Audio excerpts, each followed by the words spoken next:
L'ésser humà porta segles preguntant-se: què és la vida? És un conjunt d'experiències i sentiments els que fan estar i sentir vius? O probablement la qüestió que ens hauríem fer és: què és viure? És en aquest moment quan apareix un anhelat concepte, el dels somnis. És viure, lluitar i treballar per aconseguir els nostres somnis i les nostres metes? Cada segon, minut de la nostra vida, amb la combinació dels moments de felicitat i tristor, són els que nodreixen les nostres ganes de créixer, evolucionar i arribar a més fins a aconseguir allò que sempre hem somiat.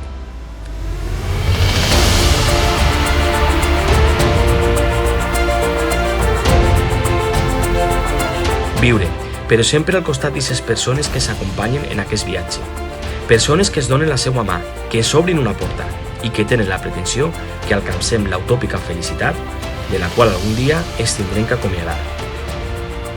Però, hi ha aquelles persones que trobem al nostre camí amb la intenció d'allunyar-nos dels nostres somnis per a que no ens puguem sentir vius? D'eixos enemics també he après i han injectat en mi les vitamines necessàries per a continuar treballant de manera constant en allò que considere els meus somnis. Saps per què? Perquè els meus somnis són somnis de vida, amb capacitat de donar llum a les nits més fosques d'aquelles persones que un dia em van donar la seva confiança. La meva família, els meus amics, el meu treball a la docència i la meva passió per els animals i el medi ambient són els elements que considero indispensables per a recórrer aquest camí, anomenat vida.